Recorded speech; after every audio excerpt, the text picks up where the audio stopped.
The Edmonton Oilers got a humble reminder about the realities of playoff hockey last night, but we're moving on to game 2, and we're going to talk about how the Oilers can make things happen.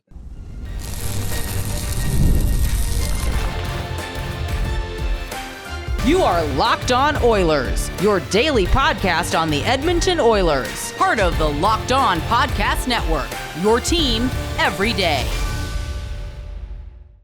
Hello, everyone, and welcome to today's edition of Locked On Oilers. I am your interim host, Nick Sararis. Very glad to be here. Made it almost through a full week and a half now. Today's episode is brought to you by Monopoly Go. I admit it, I have quite the competitive side. It's a big fan of Monopoly Go, the mobile hit twist on classic Monopoly. Join your friends, download Monopoly Go, now free on the App Store or Google Play. Recording this Thursday evening, stayed up late Wednesday night to get the unfortunate reality of an Oilers overtime loss in a game that the Oilers did not play terribly, but they didn't play well. You would argue they're right on that curve of a C plus, B minus, depending on how you want to give their outlook. And on today's show, we're going to talk about a few more takeaways from Game 2. We're going to hone in on a goaltending conversation about Stuart Skinner to open up the show and goaltending at large in the postseason. Then we're going to pivot over to talking about what's in front of you, meaning how the rest of the series might unfold, some of the themes and ideas we know from the past of playoff hockey. And then the third segment, really straightforward and really simple, keys to game number 3. So, opening it up to the elephant in the room. I do not think it is fair to chalk all of the Oilers' issues in game number 2 and some of their issues in game number 1 up to Stuart Skinner. I think we lose sight of just how young and relatively inexperienced Skinner is in the scope of the position, his development, where the Oilers are as a team, and it feels unfair to put the entire burden on a 25-year-old. And I know you're going to say 25 isn't that old, but we're still it is kind of old, excuse me. In the context of hockey, 25 is old. In the context of life, 25 is not old. But talking about Stuart Skinner at 25, he's still under 200 career NHL starts, regular and postseason. He has put together 2 pretty good regular seasons, and so far, his playoff track record is not great. Excuse me here as I click over to pull up his numbers. I have them written down here. So, through 2 playoff runs this year and last year, 6-7-0, 879 save percentage, 3.81 goals against average. Wins and losses, I'm not as big of a fan, especially when we're talking about the playoffs where we're talking about small samples and fluky things can happen to skew the win-loss record. But of the 39 goalies to make at least one playoff start in the last 2 seasons, Skinner is ranked 37th in goals saved above expected with minus 6.79, meaning Stuart Skinner has given up 6.79 more goals than you would expect based on how expected goals have parsed out, meaning teams are not getting particularly dangerous chances, and the margin for error is small. You heard me say he has 6 wins and 7 losses. 6.79 goals against. 1 goal in some of these overtime losses go the other way. We're having a very different conversation about Stuart Skinner. I think some of the goals he would tell you himself he probably should have back. He did, in fact, in the postgame after the game on Wednesday, where I don't want to say he was the elephant in the room. He was the big problem, the only reason they lost, but he comes up with 1 timely save. If it's the Kopitar one, if it's the Doughty one in regulation on the Doughty goal, maybe we're having a different conversation right now about the Oilers being up 2-0. But goaltending is weird. You look around the playoffs and you look at some of these goaltending situations. You look at teams that have established long-term starters with significant track records of success, like the Rangers, the Lightning, the Panthers. I would argue the Jets, even though Connor Hellebuck has not played particularly well through these playoffs, and you could argue Also, Jake Ottinger has gotten to that point where he's got 2-3 solid NHL seasons under his belt, even though he wasn't that good this year in particular. We can talk about UC Saros down in Nashville. Thatcher Demko was playing very well this year and has one other elite season, but if you don't have a Shesterkin, a Vasilevsky, I would say a Bobrovsky, if you don't have one of those upper echelon regular season goalies, we can throw Connor Hellebuck in there, UC Saros in there, you are prone to more variance. And this isn't news. This isn't a groundbreaking revelation. But typically speaking, and this is true of multiple sports, this is not just hockey, those 1-goal games, whether you win a lot more or lose a lot more, that typically ebbs and flows year to year. That is not a strong reflection of talent or coaching. In 1-goal games, sometimes you're going to get the bounces, sometimes you're not. If you're a good team, you're going to get more bounces more often than not than the other team. But when we're talking about goaltending, when we're talking about Stuart Skinner, I think we lose sight of the fact that goaltending is an impossible position to predict. It is an impossible position on some levels to evaluate. Coming into this season, you had a pretty solid consensus top 5 goalies in the world. Then it was the first week of February, and Ilya Sorokin and Igor Shesterkin and Andrei Vasilevsky and UC Saros and a lot of goalies who have long track records of playing well weren't playing well. Some of those guys were under a 900 save percentage. Shesterkin was under a 900 save percentage the second week of February. We're not talking about an inconsequential sample size. And you saw goalies like Jordan Binnington and who was the other goalie I was thinking about? Oh, Charlie Lindgren, excuse me. You saw goalies like Jordan Binnington and Charlie Lindgren and Ukko-Pekka Luukkonen put together seasons that they'd never had before. I will put it perfectly in Oilers parlance for you guys out there listening. Cam Talbot won 40-something games in 2017. That was a long time ago, but it shows there is a range of outcomes for a goalie. I don't think Cam Talbot is better than Stuart Skinner right now. I don't. Sure, Cam Talbot has a better playoff track record, not including these 2 games. Cam Talbot had some nice saves in game number 2, and he didn't really have a chance in game number 1 because of the power play situation, the penalty kill situation for the Kings, power play situations for the Oilers, some of the deflections and the scoring chances his defense were conceding just were not, he wasn't going to make the saves. Just speaking candidly, sometimes you are going to get beat as a goalie and there's frankly nothing you can do. There's not a single thing you can do other than sweep the puck out of your net, take a deep breath, and try and put it behind you to lock back in. Stuart Skinner knows he needs to play better. It is that simple. It is that straightforward. He is not going to, there is no benefit to piling on to him. I'm not saying we need to Trey Turner him like Phillies fans did, where they gave him a standing ovation just for existing. I don't think that's what the situation calls for here, but he's a professional athlete. He's aware of the stakes. Everyone in that locker room knows Leon Draisaitl is a free agent this summer and Connor McDavid is a free agent in 2 years. Everyone understands that Chris Knobloch would like to keep this job long-term. Everyone understands that Ken Holland would like to keep this job long-term. All of that is weighing on a 25-year-old with 120-something career NHL starts. I am not ready to write off Stuart Skinner. I am nervous. I am worried. But that is not a reflection of just Skinner. That is a reflection of the goaltending position at large, where if you don't have one of the elite guys, and for the purposes of this conversation, as I often say, we can throw Swayman and Ullmark in there as one entity. If we're quantifying them, if we accumulate their numbers together, that's one of the 5 to 10 best goalies in the world. So if you want to say them, you want to say Shesterkin, UC Saros, Bobrovsky, and Vasilevsky, great goaltending duel on Wednesday night between those two. They really made a pair of really high-level saves, but Stuart Skinner is not one of those guys. He doesn't have a long track record of sustained success. He doesn't have top 3 in the Vezina voting. He does need to play better. He knows he needs to play better. It is your hope as an Oilers fan that the coaching staff understands exactly which of Skinner's buttons to push, whether that's challenging him or comforting him. Whatever he needs to get the best performance out of him, that's got to be the goal between now and game number 3.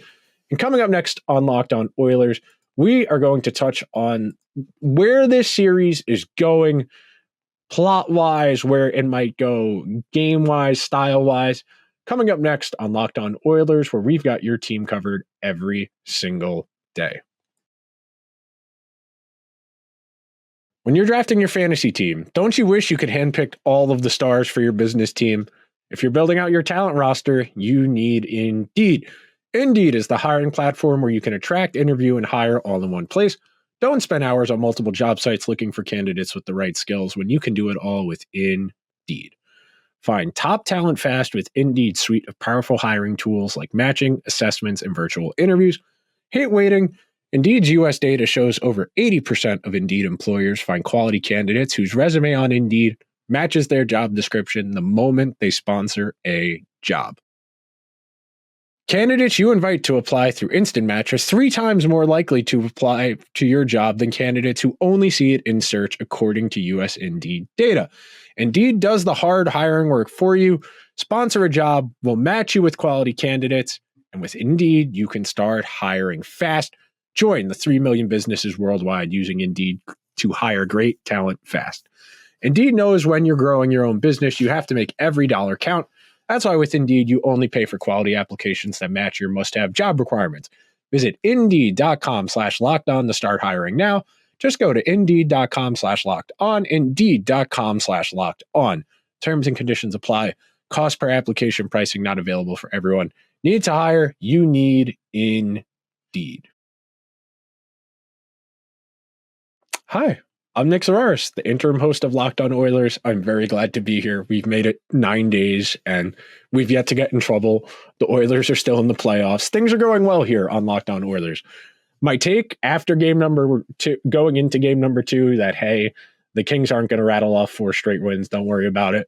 I don't feel as good about that take as I did maybe 24 hours ago, maybe 48 hours ago, when I had made that take, put it out into the atmosphere, but I still feel relatively okay. The Oilers did not play well on Wednesday night, and they still got to overtime. That in of itself is not a success, but it is proof of concept that the Oilers, even at their floor, can stay with the Kings. And that's at their floor. The Oilers did not play well on Wednesday, and we're going to talk about some of the matchups that didn't work out, some stuff I found some numbers on that I think will paint a little bit more of a detailed picture, something we might be able to highlight, point out, and maybe the Oilers can go about fixing before their next game with the Kings. But something that's jumped out to me about the Oilers, about the Stars, I would say about the Lightning to some degree, I would say about the Rangers to some degree, I would say about the Islanders to some degree. Playoff hockey is hard. Playoff hockey is fundamentally different from regular season hockey. We all know that. We all understand that. We know what it looks like. You can see it in the difference in the game, even between teams that play frequently in the regular season, like the Kings and the Oilers, like the Hurricanes and the Islanders, like the Bruins and the Maple Leafs, like the Stars and the Golden Knights. These are teams that have in-depth, robust pre-scouts. They have portfolios and binders full of notes, full of video. They have iPads full of gigabytes worth of video trying to break down and pick up tendencies and scheme and structure to prepare their players for what's going to be ahead of them. All of these teams know that. But, and this is really one of the topics that I don't think conventional hockey media does a great job of talking about. A lot of the time, and I'll use the Leafs in this example because they're kind of the textbook example that the media, that conventional hockey media, legacy hockey media like to use as, you can't play that way, you can't build a team that way. And the Oilers are not built exactly the same. They're built similarly. They have extremely high-end players. They have a couple of young budget guys. In their case, it's Matthew Nyes. In the Oilers' case, it's Evan Bouchard and it's Dylan Holloway. There are similarities. Unproven goaltender that doesn't cost a lot of money, one good defenseman, and then a lot of other piecemeal guys that have different skill sets. The Oilers have 2.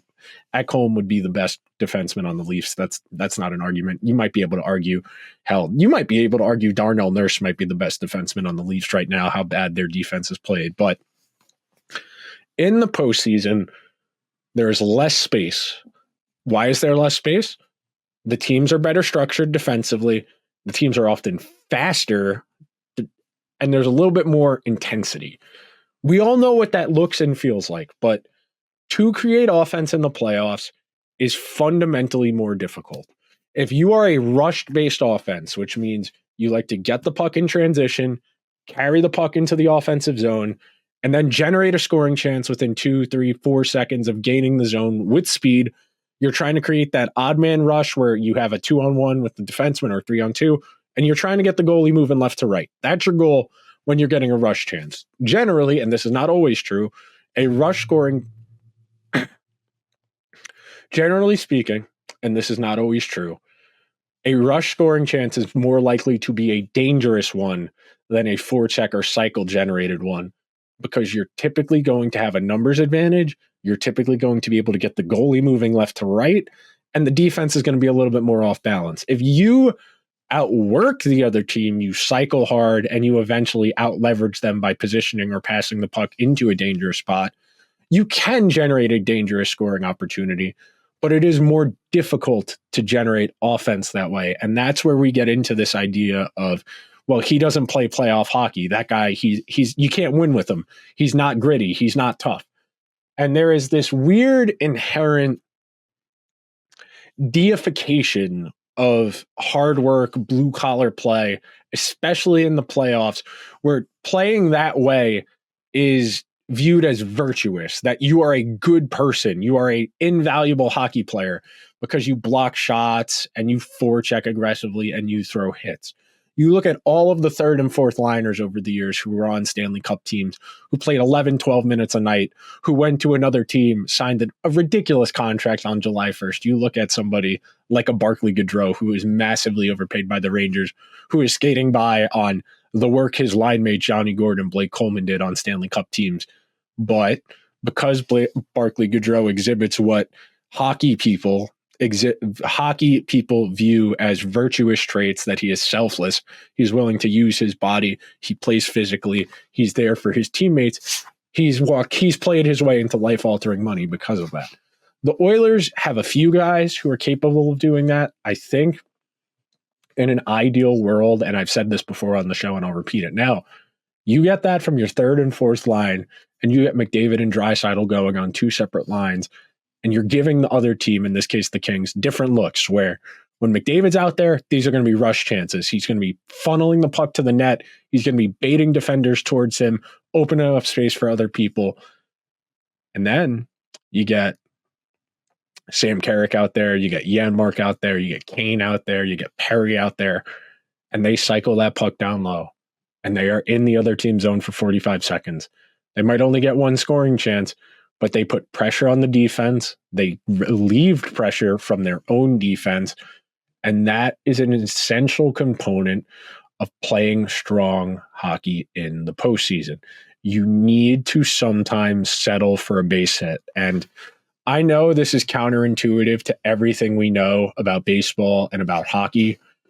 Sometimes you have to make that simple play.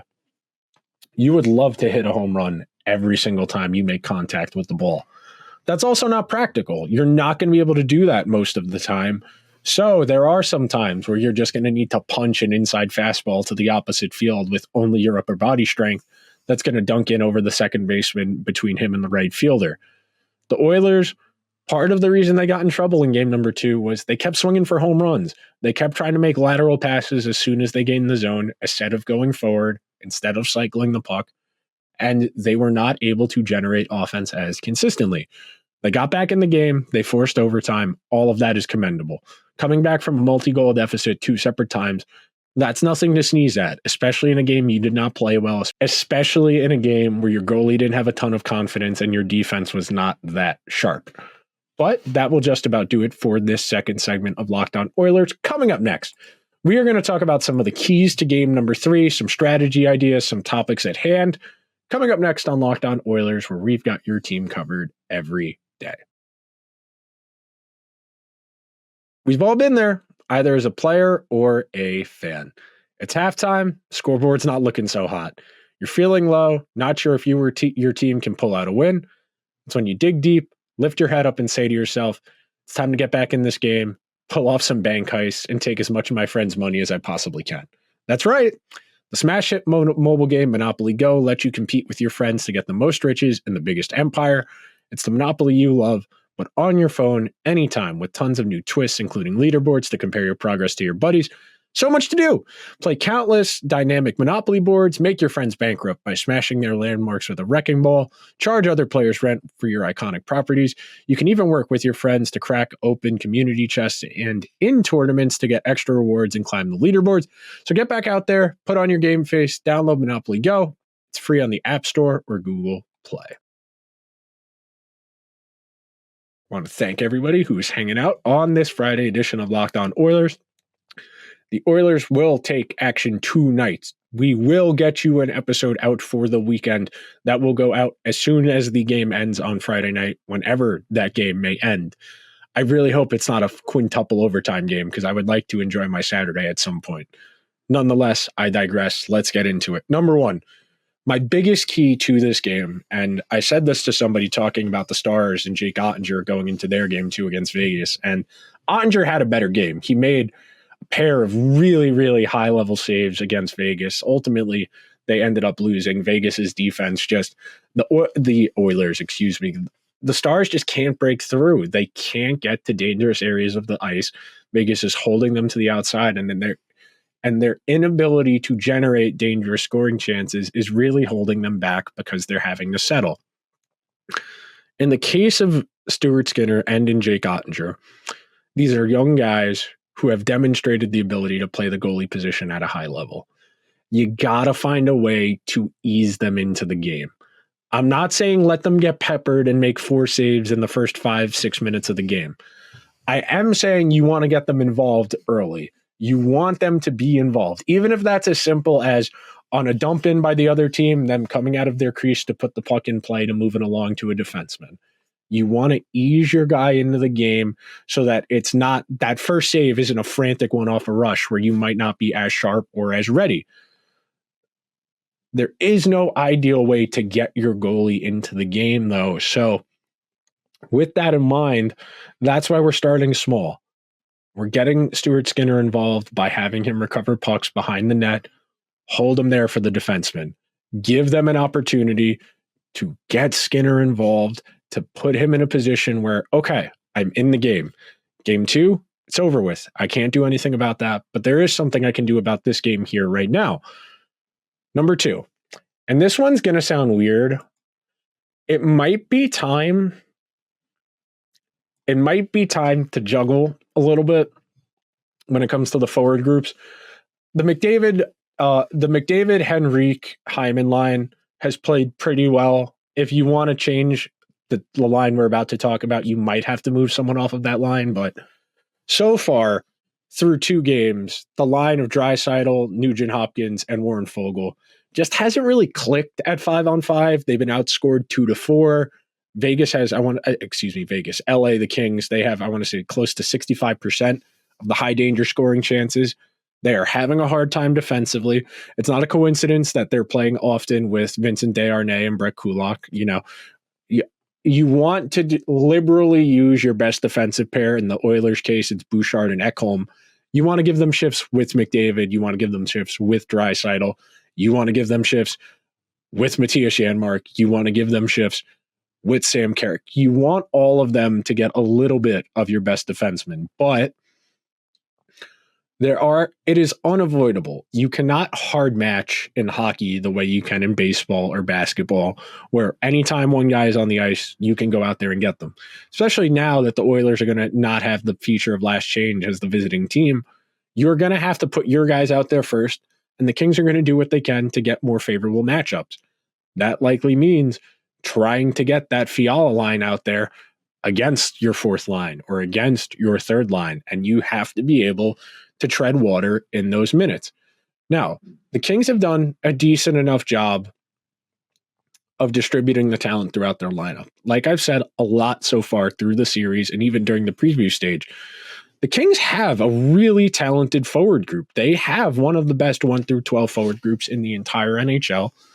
When you can play somebody who has as much talent as Pierre-Luc Dubois as your third line center, and you genuinely have two guys better than him, even if he is underperforming, you're a deep team. I know conceptually Dubois was brought in to be their second line center, but you're playing him behind Kopitar and behind Danault.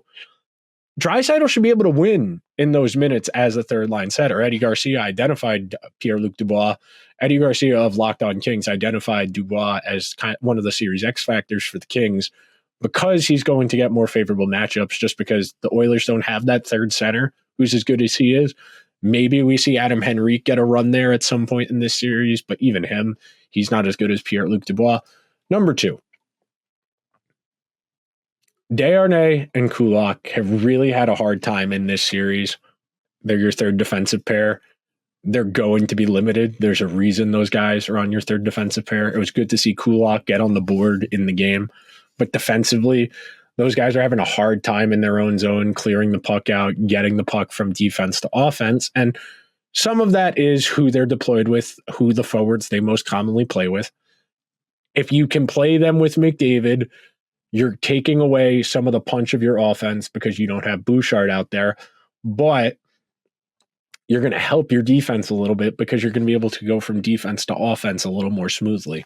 That was something that really jumped out to me in this game that really kind of was an issue for the Oilers, was that they were able to get from their own zone to the neutral zone reasonably well.